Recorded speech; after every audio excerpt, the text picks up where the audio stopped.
ចិនប្រញាប់ប្រញាល់ទប់ស្កាត់ហានិភ័យទឹកជំនន់ពីបឹងដែលបានកាត់ឡើងដោយការបាក់ផ្ទាំងថ្មនៅជិតព្រំដែននេប៉ាល់ប្រទេសចិនកំពុងតែប្រញាប់ប្រញាល់ចាត់វិធានការកាត់បន្ថយហានិភ័យនៃទឹកជំនន់បន្ថែមទៀតនៅតំបន់ច្រកព្រំដែនដែលត្រូវបានរងគ្រោះដោយគ្រោះមហន្តរាយនិងតបភ្ជាប់ពីតំបន់ទី3របស់ចិនទៅកាន់ប្រទេសនេប៉ាល់បន្ទាប់ពីទឹកជំនន់ភ្លាមកាលពីថ្ងៃពុធបានបណ្ដាលឲ្យមនុស្សជាច្រើនត្រូវបានស្លាប់រាប់រយនាក់កាលពីថ្ងៃប្រហ័សអាជ្ញាធរនេប៉ាល់និងចិនបានព្រមានអំពីហានិភ័យនៃទឹកជំនន់ថ្មីនៅតំបន់ជួរភ្នំហិម៉ាឡ័យខណៈដែលការបាក់ផ្ទាំងថ្មនិងកំទេចកំទីបានបង្កើតបឹងរបាំងចំនួន2នៅសងខាងព្រំដែនដែលអាចនឹងប្រឈមការបាក់ទំនប់និងបង្កឲ្យមានទឹកជំនន់បន្ថែមទៀតយោងតាមទូរទស្សន៍រដ្ឋចិន CCTV កាលពីថ្ងៃសុក្រនេះអាជ្ញាធរចិនបានចល័តក្រុមវិស្វករចំនួន8នាក់ដើម្បីធ្វើការស្ទង់មតិពីលើអាកាសនិងបង្កើតគំនូរ3វិមាត្រឬ 3D ដើម្បីវិតម្លៃអំពីស្ថានភាពបឹងរបាំងនិងហានិភ័យដែលកើតមានឡើងលោក Chen Hensao ដែលជាសមាជិកម្នាក់នៃក្រុមវិស្វករបាននិយាយថាឧបសគ្គសំខាន់មួយគឺជាការលំបាកនៅក្នុងការចូលទៅកាន់ទីតាំង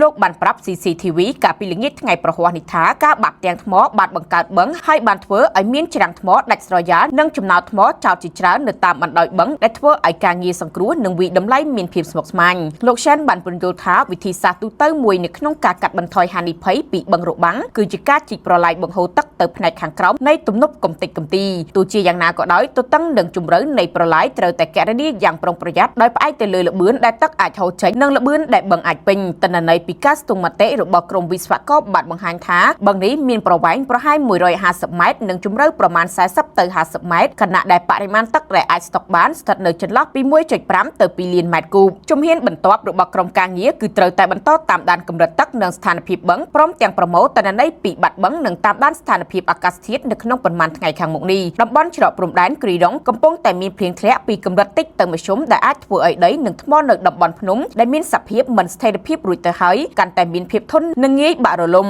តាមការព្យាករណ៍ភ្លៀងអាចបន្តធ្លាក់នៅក្នុងរយៈពេលប្រមាណ1សប្តាហ៍ខាងមុខហើយបង្កើនការព្រួយបារម្ភអំពីហានិភ័យនៃទំនប់ទឹកផងដែរកាលពីថ្ងៃប្រហ័សអាជ្ញាធរចិនបានព្រមានថាទឹកប្រមាណ3លានម៉ែត្រគូបដែលស្មើនឹងបរិមាណទឹកនៅក្នុងអាងហែលទឹកស្តង់ដារអូឡ িম্প ិកប្រហែល 1200 អាងអាចហូរចូលទៅក្នុងបឹងដែលកំពុងតែរងការខូចខាតនៅក្នុងរយៈពេល3ថ្ងៃបន្ទាប់ស្ថានភាពនេះបានបង្កើនហានិភ័យនៃការបាក់ទំនប់ដោយលំហូរទឹកខ្ពស់បំផុតត្រូវបានរំពឹងថានឹងកើតឡើងប្រហែលថ្ងៃទី1ខែកញ្ញានេះការកើតឡើងនៃបឹងរបាំងនេះត្រូវបានក្រុមជួយសង្គ្រោះចិនបានថតតាមវីដេអូពីលើអាកាសដែលបានផ្សព្វផ្សាយដោយទូរទស្សន៍រដ្ឋ CGTN វីដេអូដែលបានបង្ហាញទឹកពណ៌ត្នោតនៅក្នុងបរិមាណដ៏ច្រើនប្រមូលផ្ដុំនៅក្នុងអាងមួយដោយមិនឃើញមានច្រកបង្ហូរចេញយ៉ាងច្បាស់លាស់ទឹកបានជន់លិចនិងដើមឈើនៅជុំវិញហាក់ដូចជាកំពុងតែសង្កត់ទៅលើរបាំងដែលបង្កើតឡើងពីកំទេចកំទីនិងផ្ទាំងថ្មមន្ត្រីបានឲ្យដឹងថាមនុស្សប្រមាណ 1000 នាក់ត្រូវបានបាត់ខ្លួននៅសងខាងព្រំដែនចិននិងនេប៉ាល់នៅក្នុងនោះរួមមានជនជាតិបរទេសរហូតដល់540នាក់មកពី31ប្រទេសស្ថានភាពនេះបានជំរុញឲ្យអាជ្ញាធរបង្កើនការតាមដាននិងចាត់វិធានការជាបន្ទាន់ដើម្បីកាត់បន្ថយហានិភ័យនៃគ្រោះមហន្តរាយបន្ថែមនៅតំបន់ភ្នំហិម៉ាឡ័យ